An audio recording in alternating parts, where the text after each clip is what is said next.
So, when the dust finally settles, what are the chances of a deal being reached anytime soon? Yeah, and what kind of compromises are likely to be made on any kind of bipartisan bill that'll come out? Political consultant Ron Nehring is here tonight to talk about what we can expect from Washington this time. I guess it's encouraging to hear the word compromise, but the Republicans had to have learned from this last election that they need to deal with immigration on an honest and in a compromised way, right? I think this is a case where if you get the policy right, the politics is going to take care of itself.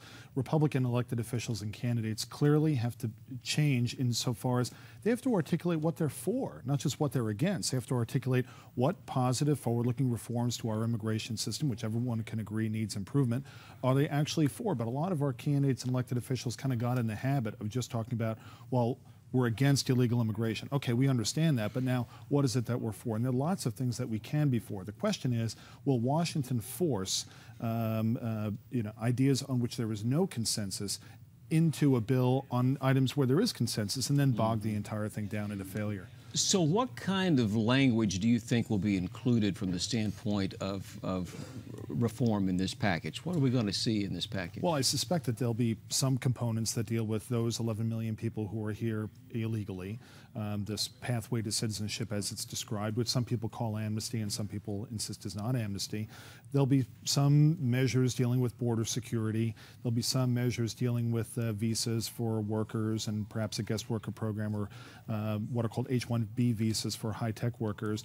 My concern, again, is that a lot of good ideas will get bogged down because what the senators will do, this gang of 8 will come out with a package, and the Washington Post reported that they'll all oppose any amendments to that package whatsoever. It's a take it or leave it kind of deal.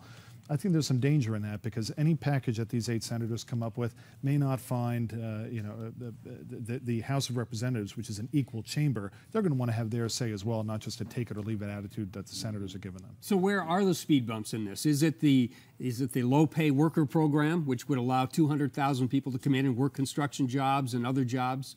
That's part of this, at least that's what's been talked about. Is it securing the border? Because we've always heard Republicans say we're not doing anything until we secure the border. Is all of that at least up for discussion this time? Well, I think that anything is up for discussion, at least when it comes to the House. The senators, the gang of 8, they're going to want to limit discussion to only those things which they included in the bill.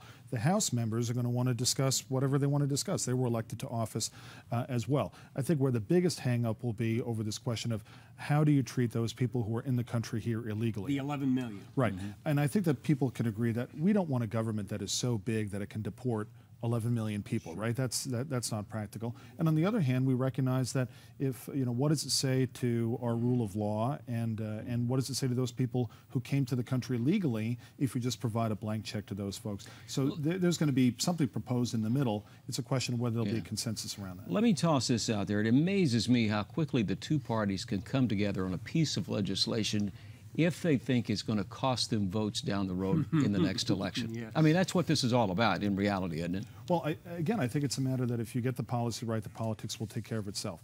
The Republican challenge has been that too many Republicans have been negative in terms of how they've been discussing their position on immigration. There are lots of reforms that Republicans can and do support, but they haven't been talking about that at all, and that's been that's the biggest shortcoming. My guess is that there are a lot of people who wish that other issues were dealt with the same way. Yeah. All right, Ron. Okay. Ron Nehring, I appreciate it. Appreciate you, you being here today. We'll see what happens with immigration this time. You bet. See you later, Thank Ron. you. Thank you.